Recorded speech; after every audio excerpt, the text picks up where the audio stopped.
नमस्कार, मैं हूं आमिल बेग। आप देख रहे हैं सिटी बुलेटिन न्यूज़। पेश हैं आज के प्रमुख समाचार। अयोध्या पुलिस ने नकली सीमेंट बनाने की फैक्ट्री का भंडाफोड़ कर दिया है। अयोध्या कोतवाली पुलिस ने रामपुर हलवारा गांव में छापा मारकर नकली सीमेंट बनाने के उपकरण, नकली सीमेंट व अल्ट्राटेक एसीसी व बिरला सीमेंट की खाली नई बोरी भी बरामद की है। पुलिस ने एक अभियुक्त को गिरफ्तार किया है, जबकि 4 लोग मौके से फरार हो गए। अल्ट्राटेक के उप प्रबंधक हरजीत सिंह ने एसएसपी से शिकायत की थी कि अयोध्या कोतवाली के रामपुर हलवारा में अल्ट्राटेक की नकली सीमेंट बनाई जा रही है। नकली सीमेंट बनाकर अल्ट्राटेक की बोरी में पैक करके उसे बेचा जा रहा है। टीम बनाकर अयोध्या कोतवाली पुलिस ने छापा मारा तो नकली सीमेंट, नकली उपकरण आदि बरामद हुए। इसके साथ ही एसीसी अल्ट्राटेक बिरला उत्तम सीमेंट की खाली बोरी बरामद हुई। बताया गया कि आरोपी नकली सीमेंट बनाकर असली सीमेंट की बोरी में पैक करके सप्लाई करते थे। फिलहाल पुलिस इस पूरे मामले की जांच कर रही है कि नकली सीमेंट बनाकर कहां-कहां सप्लाई करती थी ये लोग और कहां पर इसके सप्लायर थे। इन सब पहलुओं पर पुलिस जांच कर रही है। अल्ट्राटेक सीमेंट के एक रिप्रेजेंटेटिव ने जनता दर्शन के समय आके एक प्रार्थना पत्र दिया था, जिसमें उन्होंने बताया था कि उनके पास ऐसी जानकारी है कि उनकी कंपनी के नकली सीमेंट एक जगह पे जनपद अयोध्या में थाना कोतवाली अयोध्या क्षेत्र के रामपुर हलवारा गांव में एक गोडाउन में बनाया जा रहा है।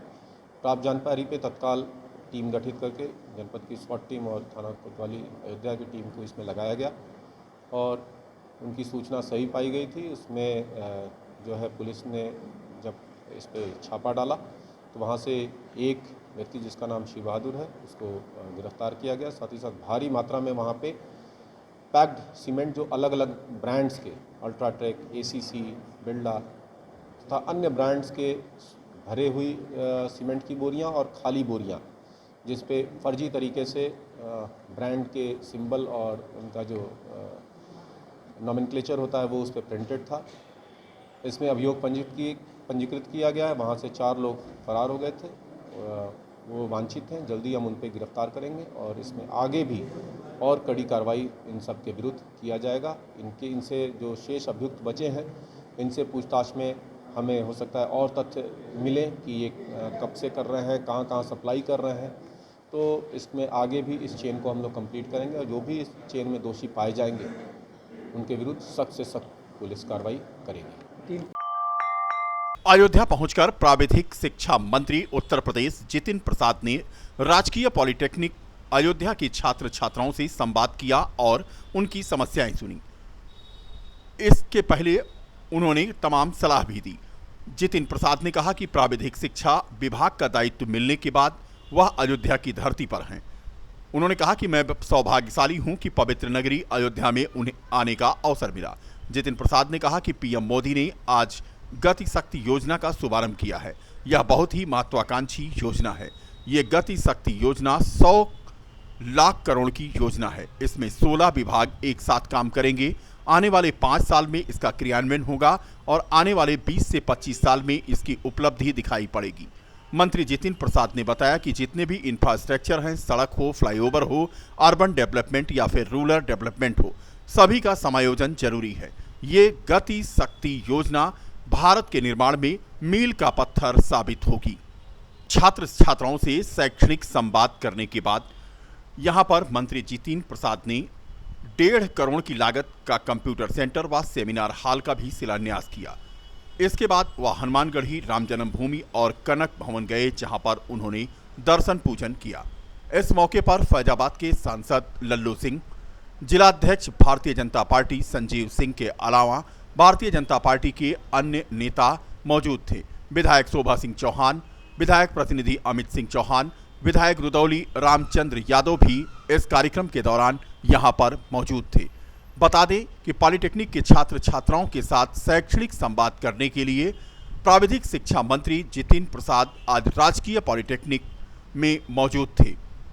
इस दौरान उन्होंने छात्र छात्राओं की समस्याओं को भी सुना और उनके निदान पर अपनी राय व्यक्त की। मैं अपना सौभाग्य समझता हूँ कि इस पवित्र नगरी अयोध्या में मुझे आने का अवसर मिला है और यहाँ मंदिर दर्शन का उद्देश्य तो है ही, मगर साथ ही साथ जो और भी महत्वपूर्ण मेरे विभाग के यहाँ छात्र छात्राएँ पॉलिटेक्निक के जो विद्यार्थी हैं उनसे संवाद, समस्याएं, समाधान, हमारी सरकार की योजनाएं, आगे 5 वर्ष का क्या हमारा प्लान है, हमारी रूपरेखा है, उसके बारे में चर्चा करना है।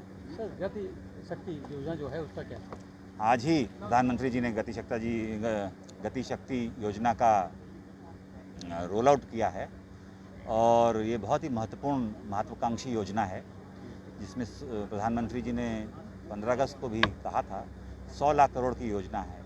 16 विभाग इसमें साथ काम करेंगे और आने वाले 5 साल में इसका क्रियान्वयन होगा, मगर इसकी उपलब्धि आने वाले 20-25 अब 1 महीना बीतने को है। रायबरेली रोड पर गुरु नानक स्कूल के बगल से सटी हुई इस कॉलोनी को आप देख सकते हैं, कैलाशपुरी कॉलोनी। जलभराव की समस्या तो दिखाते दिखाते हमने आपको यहाँ की पूरी कहानी बता दी, लेकिन अब जलभराव नहीं, अब इस समस्या को आप देखें।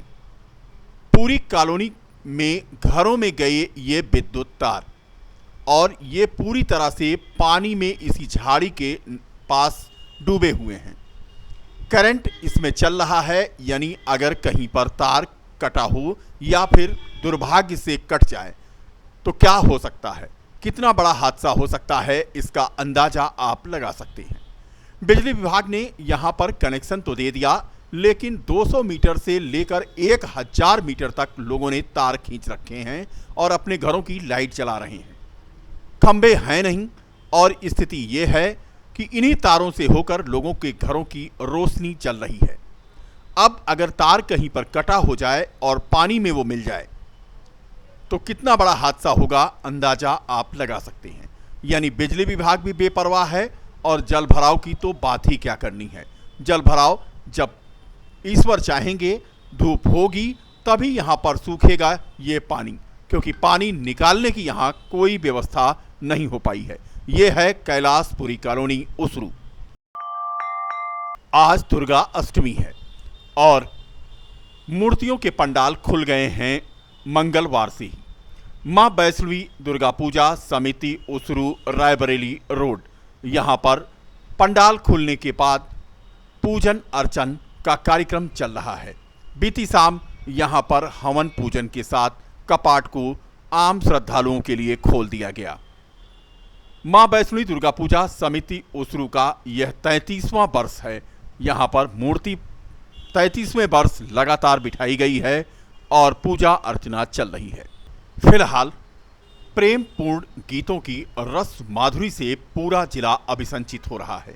चहुं ओर भक्ति का उल्लास और मां के जयकारे इसकी आभा में 4 चांद लगा रहे हैं। श्रद्धा और भक्ति का जो सामंजस्य उमड़ रहा है वह अद्वितीय है। नवरात्रि पर्व के दौरान मां के दरबार खुलने के बाद श्रद्धालुओं का हुजूम भी मां के आशीर्वाद को पाने के लिए लालायित दिख रहा है। फिलहाल शारदीय नवरात्रि के पर्व का उल्लास अब अपने चरम पर पहुंच गया है। उसरू के इसी दरबार में पहुंचे प्रदेश कबड्डी संघ के प्रदेश अध्यक्ष विकास सिंह ने मां का आशीर्वाद लिया। स्थानीय समिति के लोगों ने उनका स्वागत किया।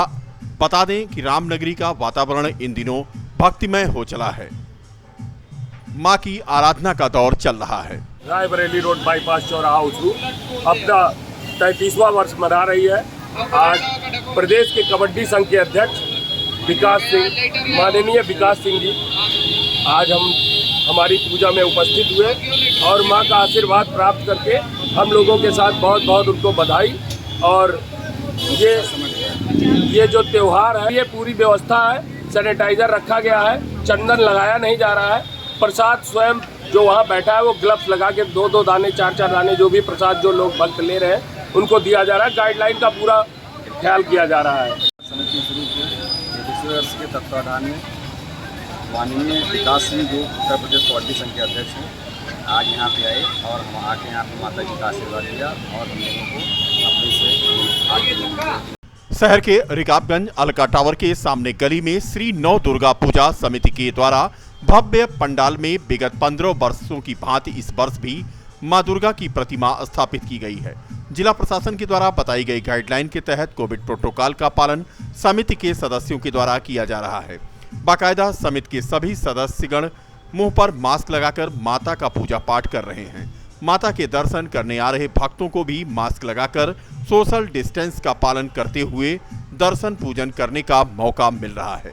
तस्वीरें देखें आप रिकाबगंज अलका टावर के सामने गली में श्री नौ दुर्गा पूजा समिति के द्वारा भव्य पंडाल यहां पर सजाया गया है और मां यहां पर भक्तों को आशीर्वाद प्रदान कर रही हैं। श्री नौ दुर्गा पूजा समिति 2007 से लगातार अभी तक बैठती चली आ रही है। अब की इसका 15वां वर्ष है और कल माता जी का जो है यहाँ पट खुल चुका है और सारी कमेटी और भक्तगण का यहाँ पे आना जाना है सारा चीज़ जो है। और यहाँ पे कोरोना प्रोटोकॉल को देखते हुए जैसे प्रशासन ने नियम लागू किया था उस तरह से जो है पूरा जो है यहाँ पे पूरी व्यवस्था है। सैनिटाइजर की, मास्क की, हमारे जितने कार्यकर्ता हैं, समिति के पदाधिकारी हैं, सभी लोग जो है मास्क और सैनिटाइजर का इस्तेमाल कर रहे हैं। यहाँ तक कि जो श्रद्धालु यहाँ पे आ रहे हैं उनको भी जो है सैनिटाइज करके ही और मास्क एक जो है दे के ही उनको जो है प्रसाद और सारी चीज़ जो है दिया जा रहा है। क्या नाम आपका है? मेरा नाम अभिषेक गुप्ता है। जनपद की थाना तारुन की पुलिस खुद कानून व्यवस्था का मजाक बना रही है। फतेहपुर कमासिन गांव की एक नाबालिग लड़की को हिरासत में लेने के बहाने थाने में घंटों बिठाए रखा गया, जिसकी शिकायत उच्चाधिकारियों से लक्ष्मी देवी पत्नी राम नाइक द्वारा की गई। तब जाकर पुलिस को अपनी गलती का एहसास हुआ। उसने लड़की को उसके घर वापस भेजा। सीओ बीकापुर के समक्ष पेश होकर लड़की के पिता फतेहपुर कमासिन थाना तारुन निवासी राम नायक ने तारुन कोतवाली में तैनात एक दरोगा के ऊपर अपनी पुत्री को जबरन हिरासत में रखने और उससे दुर्व्यवहार करने का आरोप लगाया है। प्रार्थी को हुई तो प्रार्थी ने फोन से क्षेत्राधिकारी बीकापुर को फोन किया, यो कप्तान साहब के एसओजी नंबर पर फोन किया, यो जिला अधिकारी के एसओजी नंबर पर फोन किया। उच्च अधिकारियों द्वारा प्रकरण को संज्ञान में लेने पर एसआई सुनील कुमार प्रार्थी की पुत्री को ला करके पुनः घर पर छोड़ गए। एसआई सुनील कुमार की और विपक्षी की मिलीभगत है दोनों की, और विपक्षी गण खुलेआम घूम रहे हैं और कह रहे हैं कि अभी तो तुम्हारा मकान गिराया है, ज़मीन कब्जा किया है, बहुत जल्द तुमको ख़त्म कर देंगे, ये विपक्षी गणों का कहना है। बार बार ऐसी धमकी दी जा रही विपक्षी गणों के द्वारा। प्रार्थी के ऊपर कभी भी किसी भी समय कोई भी अनहोनी हो सकती है। कोतवाली नगर के रिकाबगंज चौकी के प्रांगण में एसपी सिटी के नेतृत्व में शांति कमेटी की बैठक संपन्न हुई। शारदीय नवरात्रि और 12 वफात को देखते हुए एसपी सिटी विजयपाल सिंह ने सभापति ब्रजेंद्र सिंह के साथ मिलकर रिकाबगंज चौकी परिसर में पीस कमेटी की बैठक आयोजित की। आए हुए क्षेत्र के पार्षद और हिंदू और मुस्लिम दोनों ही समुदाय के लोगों से कोविड प्रोटोकॉल का पालन करते हुए त्योहारों को शांतिपूर्ण और सकुशल संपन्न कराने की उन्होंने अपील की। इस मौके पर चौकी प्रभारी रिकाबगंज सुनील कुमार सिंह अपनी टीम के साथ मौजूद थे। बता दें कि शारदीय नवरात्रि और 12 वफात का त्यौहार शांतिपूर्ण निपटाने के लिए पुलिस पीस कमेटी की बैठकें कर रही है।